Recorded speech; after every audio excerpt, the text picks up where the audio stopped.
नमस्कार, good morning, सत श्री अकाल, राम राम। कैसे हो? एक बार फिर से आपका स्वागत है इन्फ्यूजन नोट्स के यूट्यूब चैनल पे। जैसा कि आपको बताया, अपन प्रतिदिन सुबह राजस्थान डेली करंट अफेयर की एक क्लास लगाते हैं, जिसमें अपन उस दिन के राजस्थान के करंट अफेयर को डिटेल एनालिसिस और राजस्थान जीके के साथ सुजस के सार को कवर करते हैं। ठीक है, सुजस का सार प्रत्येक क्लास के अंत में अपन पढ़ते हैं। हर क्लास के अंदर मैं आपको सुजस के सार की महत्वता बताता हूं। एक बार फिर बता दूं, चाहे आप RS, Patwar, Gram Sevak, REET, first grade, second grade, कोई सा भी दे देना, सुजस का सार पढ़ के जाओगे तो ही अंतिम रूप से चयनित हो पाओगे। ठीक है, तो सुजस का सार पढ़ लेना। इस क्लास की पीडीएफ बहुत ही इंपॉर्टेंट है। पीडीएफ कहाँ पर मिलेगी, वो सारी चीज़ें मैं डिटेल में इस क्लास के अंत में आपको बता दूंगा। चलिए पहले आज की क्लास को अपन शुरू कर लेते हैं। पहला क्वेश्चन क्या है, देखिए 20 नवंबर यानी आज का करंट अफेयर है। पहला क्वेश्चन है, एम्स जोधपुर को बेस्ट एक्स्ट्रा म्यूरल इंस्टीट्यूट का पुरस्कार किस क्षेत्र में उत्कृष्टता के लिए मिला है? सबसे पहले तो इस क्वेश्चन की लाइन को याद कर लेना। आपसे क्वेश्चन ये भी पूछा जा सकता है, बेस्ट एक्स्ट्रा म्यूरल इंस्टीट्यूट का अवार्ड किसे दिया गया है? किसको दिया गया है? जोधपुर एम्स को दिया गया है। ठीक है, एम्स यानी अखिल भारतीय आयुर्वेदिक संस्थान। ठीक है, एम्स जोधपुर है, उसको बेस्ट एक्स्ट्रा म्यूरल इंस्टीट्यूट का पुरस्कार दिया गया है चिकित्सा अनुसंधान में। किसमें? चिकित्सा अनुसंधान में। ऑप्शन नंबर 2 इस क्वेश्चन के परिप्रेक्ष्य में बिल्कुल राइट ऑप्शन है। ठीक है, एम्स मेडिकल कॉलेज आप जानते हो, उसको बेस्ट एक्स्ट्रा म्यूरल इंस्टीट्यूट का पुरस्कार दिया गया है। यह पुरस्कार किसके द्वारा दिया गया है? तो डीएचआर के द्वारा दिया गया है और आईसीएमआर के द्वारा दिया गया है।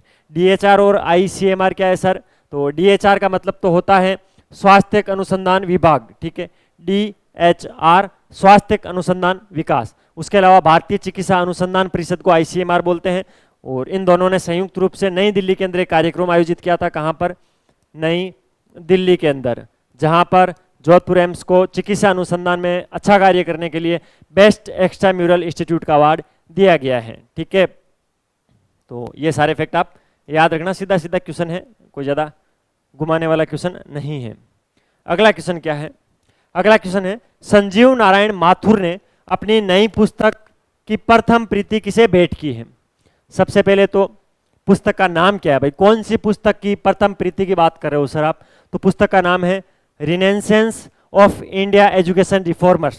ठीक है, एक पुस्तक लिखी है संजीव नारायण माथुर ने। पुस्तक का नाम क्या लिखा है? Renaissance of Indian education reforms. ठीक है, उसकी प्रथम जो प्रति है वो विधानसभा के अध्यक्ष वासुदेव देवनानी को भेंट किया है। ठीक है, वासुदेव देवनानी अभी वर्तमान के अंदर राजस्थान विधानसभा के अध्यक्ष हैं और संजीव नारायण माथुर ने अपनी पुस्तक renaissance of Indian education reformers को की प्रथम जो प्रति है उसको भेंट किया है। ठीक है, इसके अलावा इस जो पुस्तक का विषय क्या था भाई? ये पुस्तक किस विषय पर लिखी गई थी? पॉलिटी की थी, जियोग्राफी की थी? इसमें मैटर क्या लिखा हुआ था? तो ये पुस्तक भारतीय शिक्षा प्रणाली में सुधार और नवीनीकरण के बारे में बताती है। इस पुस्तक में ऐसी चीजें लिखी गई हैं जिसमें यह बताया गया है कि भारतीय शिक्षा प्रणाली क्या है, उसमें कैसे सुधार किया जा सकता है, उसमें क्या और नई चीजें जोड़ी जा सकती है, किस प्रकार उसका नवीनीकरण किया जा सकता है। ये सारी जो चीजें हैं वो संजीव नारायण माथुर की renaissance of Indian education reformers पुस्तक में लिखी गई है। ठीक है, तो शिक्षा के विभिन्न पहलुओं में सुधार के लिए ये पुस्तक लिखी है संजीव जी ने। और जो अभी वर्तमान में विधानसभा के अध्यक्ष हैं वासुदेव देवनानी, उनको भेंट किया है। आपको लग रहा होगा कि सर आप बार बार इन चीज़ों को रिपीट क्यों कर रहे हो? आपने संजीव नारायण का इस क्वेश्चन में 5 बार नाम ले लिया। मैं चाहता हूं आप अगर नहीं भी पढ़ो, इसकी डिटेल पीडीएफ आपको नहीं भी मिले, आप नहीं भी पढ़ो, फिर भी आपको सारी चीज़ें याद हो जाएं। और एग्जाम के अंदर करंट अफेयर में एक चीज़ ध्यान रखना, क्वेश्चन दिखते ही पहला जो ऑप्शन आपके माइंड में क्लिक करे वो सही होगा। अगर आप करंट अफेयर रेगुलरली पढ़ते हो तो क्यों होगा? कहीं ना कहीं वो आपके दिमाग के अंदर पहले से आपने पढ़ा है, आपको याद है। बस आप उस टाइम ज़्यादा होशियार मत बनना, ज़्यादा कन्फ्यूजन मत पैदा करना, सीधा सीधा उस पर चले जाना। देखिए, अगर आपको वीडियो की क्वालिटी, कंटेंट की क्वालिटी और मेरी मेहनत अच्छी लग रही है तो उसके लिए लाल वाला बटन दबाकर चैनल को सब्सक्राइब जरूर करना, बेल वाला आइकन प्रेस कर देना। उससे क्या होगा, जो अपनी नई क्लास आती है उसका आपको नोटिफिकेशन मिल जाएगा। इसके अलावा अपनी एक इंडिया करंट अफेयर की भी क्लास होती है। तो इंडिया करंट अफेयर के अंदर अपन अंतर्राष्ट्रीय करंट अफेयर भी पढ़ लेते हैं, भारत का भी पढ़ लेते हैं। राजस्थान का आपको मैं पढ़ा ही रहा हूँ, तो आरएस के लिए आपको बेफिक्र रहना है। आरएस का किसी भी राजस्थान के एग्जाम के लिए करंट अफेयर को आप टेंशन छोड़ दो। डेली के 20 मिनट पढ़ लेना, 10 मिनट पीडीएफ पढ़ लेना, आधे घंटे में करंट अफेयर का सोपड़ा साफ है, कोई दिक्कत नहीं है, कोई सा भी एग्जाम दे देना। ठीक है, इसके अलावा पीडीएफ कहाँ पर मिलेगी? तो देखिए, एक तो हमारी मंथली पीडीएफ आती है जिसके अंदर क्या होता है, महीने में एक बार ये पीडीएफ आपको मिलेगी। इस पीडीएफ में क्या होगा कि पूरे महीने का करंट अफेयर रहेगा। ठीक है, डेली की डेली जो अपनी क्लास होती है उसका करंट अफेयर नहीं रहेगा। लेकिन ये जो नंबर दे रखे 9887809083, इसको आप एक बार फिर से देख लीजिए। मैं पानी पी लेता हूँ।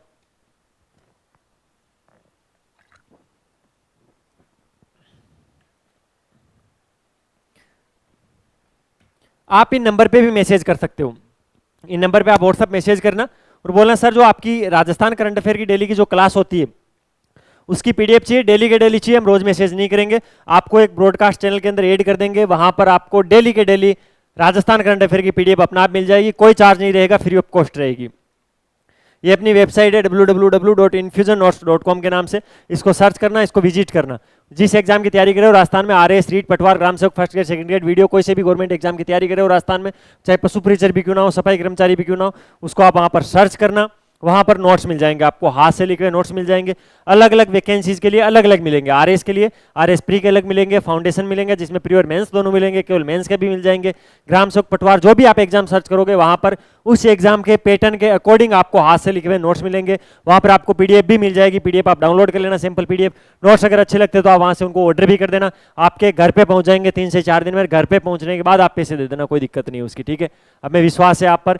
पिछले 4 सालों से हमारे जो सिलेक्टेड अधिकारी हैं और जो हमारे सब्जेक्ट मैटर एक्सपर्ट है वो कड़ी मेहनत से इन नोट्स को उन्होंने तैयार किया है। बहुत ही शानदार नोट्स हैं।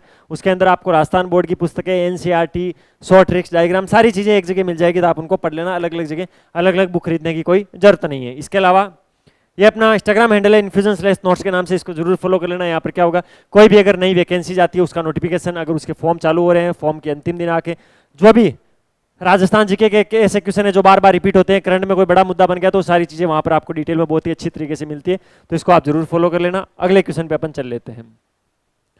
18 से 20 नवंबर, आज 20 नवंबर आप समापन है इसमें, बूंदी महोत्सव 2024 का उद्घाटन किस स्थान पर होगा।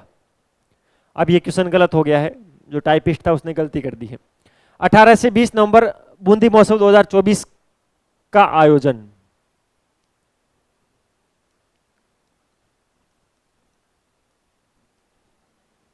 किस स्थान पर होगा।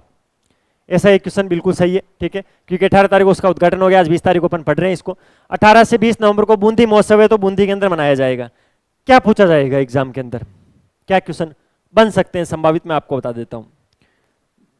बूंदी महोत्सव है वो किस महीने में मनाया जाता है, तो अक्टूबर और नवंबर आपको ऑप्शन में मिल सकते हैं, तो वो वहां पर राइट होंगे, ठीक है। बूंदी महोत्सव 2024 है वो किस तारीख को मनाया था, तो 18 से 20 नवंबर को मनाया गया था। उसका उद्घाटन 18 को हुआ था, समापन 20 तारीख को हुआ था। बूंदी के अंदर ये कहां पर आयोजित हुआ था, तो गढ़ पैलेस के अंदर हुआ था। ऑप्शन नंबर 2 इसके अंदर राइट ऑप्शन है, ठीक है। तो आपको ध्यान रखना है, बूंदी महोत्सव 2024 का जो है उसका गढ़ पैलेस के अंदर इसका उद्घाटन हुआ था। आरंभ 18 नवंबर 2024 को हुआ था, समापन कब हुआ था, 20 नवंबर 2024 को हुआ था। इसके अलावा 25 से 27 नवंबर को 5 दिन बाद में शुरू होने वाला भाई एक ऐसे ही मेले का आयोजन होने वाला, एक ऐसे ही महोत्सव का आयोजन होने वाला जिसका नाम है मत्स्य महोत्सव।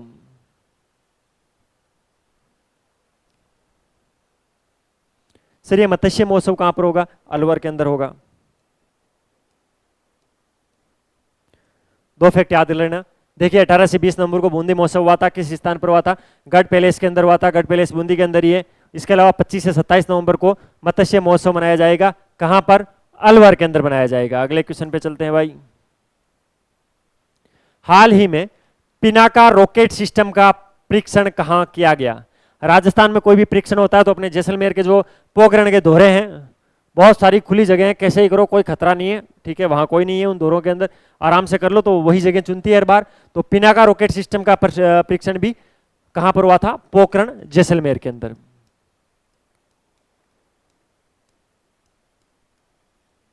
अच्छा सर, पिनाका के बारे में कल आपने बताया था, कल की क्लास के अंदर इंडिया करंट अफेयर की जो क्लास हुई थी, लेकिन राजस्थान में आपने मेंशन नहीं किया। राजस्थान में आज मैंने दे दिया, पोखरण के अंदर हुआ है, ठीक है।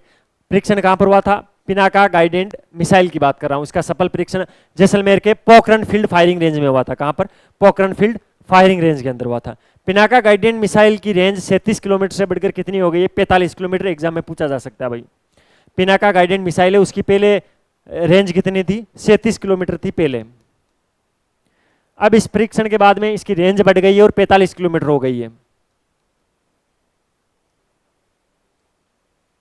ठीक है। तो अभी वर्तमान में पिनाका रॉकेट सिस्टम की रेंज कितनी है, 45 किलोमीटर है, ठीक है।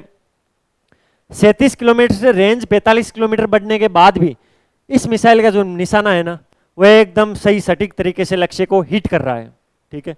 इसका मतलब क्या है, परीक्षण को बहुत अच्छी तरीके से किया गया है। और जब ये रिफॉर्म हो रही थी, जब बन रही थी, तो वर्कर्स ने बहुत ही अच्छा काम किया, तभी ये लक्ष्य को सही से भेद रही है।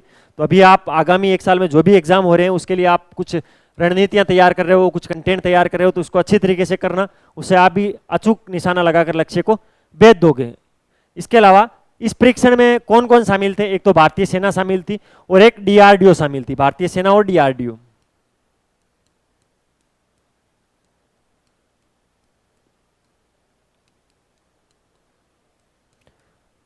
भारतीय सेना और डीआरडीओ ने मिलकर इस परीक्षण को किया था। कहां पर किया था?